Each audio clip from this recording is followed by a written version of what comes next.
unfortunately, we have seen a lot of violence in our country lately, several mass shootings just in the last week or so alone, and it can be hard to talk about this as adults, and it can certainly be hard to talk about this with kids who struggle with this news too. Some may even be on edge because of the things that they're hearing. So joining us to talk more about that aspect of this, the mental health aspect, is Dr. Brad Schwall, the president and CEO of the Center for Integrative Counseling and Psychology. Dr. Schwall, you've been on with us so many times, and thanks for again being on with us today. This seems different this time when we talk about something like this, especially being, as I said, that this is the latest mass shooting that we have seen. It seems like we've just seen such a stretch of them here lately. Yes, there definitely is heaviness, thinking about children, thinking about our own children all through the day, even thinking about our therapists here at the center who are thinking about the tragedy, the trauma, while they're helping people deal with their own personal tragedies and challenges as they seek to grow and to heal. And I've heard of children talking about their sadness, and something about mental health now is that we are talking about it more. So on the one hand, we want to protect our kids from images and from certain aspects of tragedy and trauma. On the other hand, they are going to be talking about it, and it is important to help them be aware of their feelings. Yeah, they're definitely going to be talking about it. They're going to be hearing about it from other students. They're going to be seeing it on social media, perhaps seeing it on TV, and they're going to go to school in a lot of these districts, like we just talked about, Dr. Schwall, that are increasing police presence. And so all of those things, you know, can get into the mind of a child. How do you talk to your kids about something like this, though, if you can't even hardly make it through several minutes of this coverage without bursting into tears yourself? Absolutely. Well, we always say to focus on those who are there to help. Certainly, our responses involve what can we do, as well as just that deep emotion and sadness and grief. So we help our kids by protecting them, but letting them take their lead and letting them talk about what they're thinking about, what they're wondering about. Also helping them know what to expect. So letting them know, okay, at school we may see more security, but that is because your school is working to keep you safe.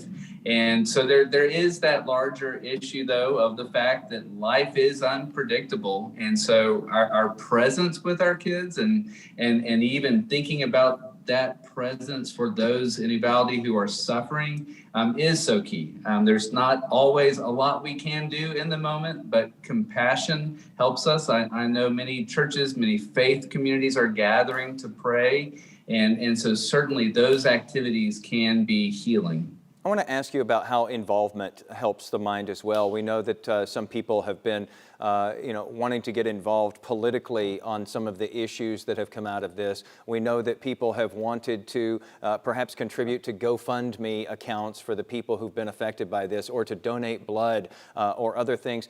How much does it help, or maybe even just to go to a school board meeting to see if you can affect policy in your individual school district? How much does that help to actually do something, to feel moved to do something? How much does that help your psychology, essentially, after something like this?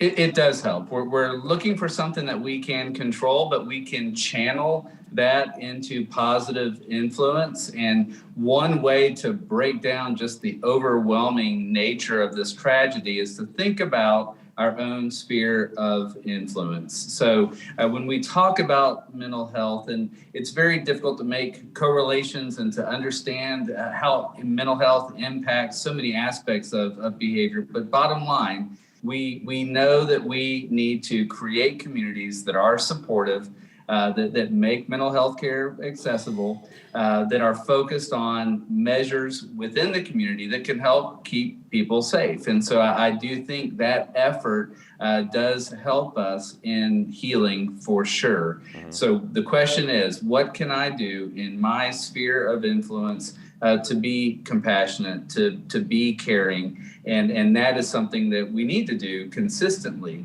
We need to do intentionally, and that creates healthier communities. I think if nothing else, Dr. Schwal, this also, makes us maybe not only appreciate our own kids even more, but also to appreciate other children and the preciousness of life and teachers and law enforcement, all of these people who were in the center of this. It just makes you appreciate people a little bit more because, it could have been anybody's kids in that classroom. It could have been anybody's loved one who was a teacher in that classroom or who had to respond to that shooting yesterday.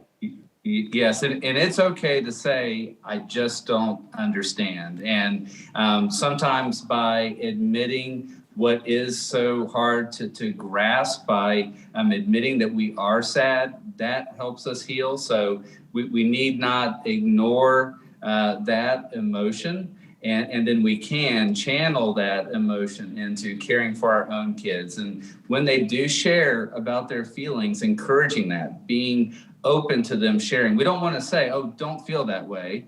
We instead want to say, it's understandable that you're sad. I am sad. And showing our own emotion models that communication about feelings.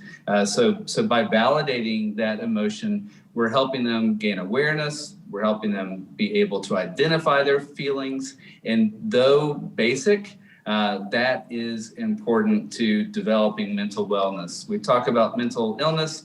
We need to talk about how to be well. And so, yes, by this evening, hugging our kids, talking to them, we are putting into action what we can in response to such tragic loss and thinking about that community, those parents, those teachers, those kids. It's so hard to imagine. Good point that we want to let ourselves be sad right now. The last thing we want to do is normalize this to the point to where we become numb when it happens.